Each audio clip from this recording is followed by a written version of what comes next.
Good morning, it's Amanda from Southern Designs here with another Southern tip.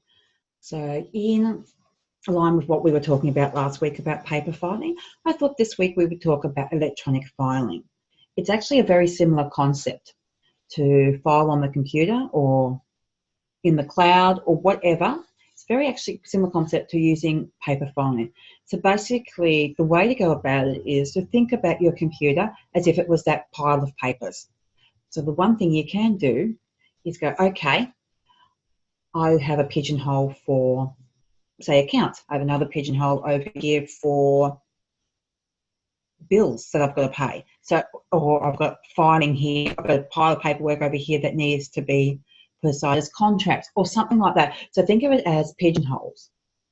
So the best way you can do that then is to go into, depending on your system, if you're on Mac, I know it's slightly different to PC, I'm on PC, but most systems will have, nearly all systems will have a way of creating a new folder. And each of the folders is like a pigeonhole. So you might create, say, imagine a filing cabinet. In some filing cabinet, in your filing cabinet, you might have, say, 3 drawers. And the top drawer might be your overall category of, say, accounts receivable, which is money owing to you. So you might put all your customer files in there.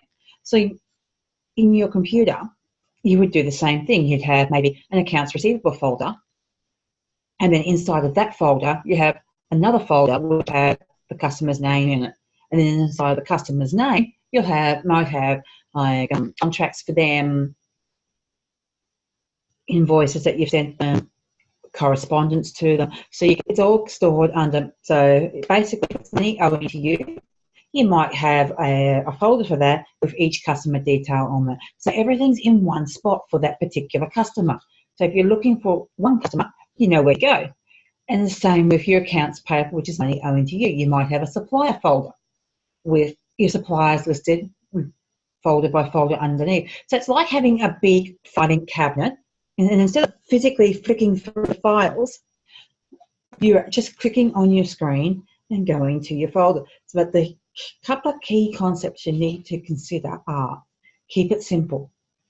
Keep it really, really simple so that you can know what you're doing. Because it's so easy to go overboard and make it so complicated for yourself, especially on the computer, that you can't actually find anything. And that defeats the purpose of what you're trying to do.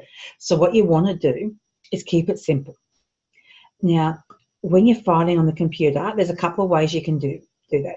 You'll need to file, it'll ask you to create a name for your file. Now, if date order is particularly important to what you're doing, what it is sometimes easier to do is to start with the format where you've got the year first. So today is the 27th of November, so you'd go 2018 space the month, which is the 11th, space the date, which is the 27th. Oh, this is the way I tend to do it.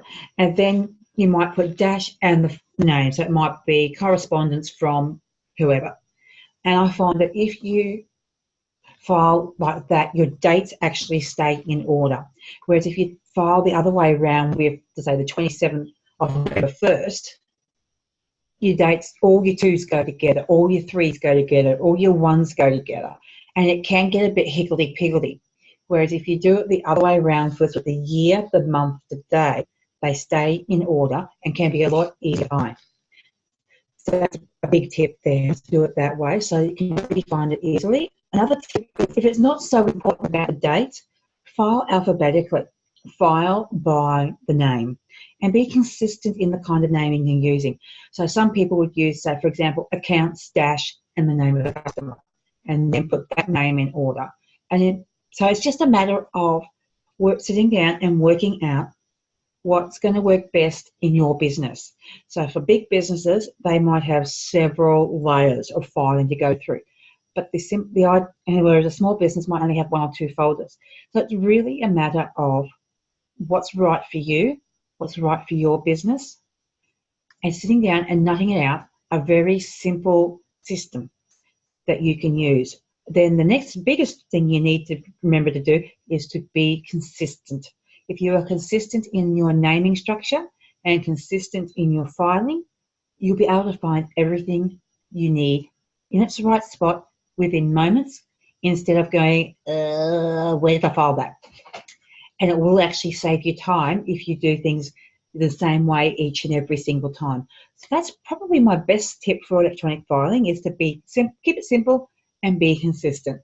So that's this week's Southern tip, and I'll catch you again next week for another topic. Bye for now.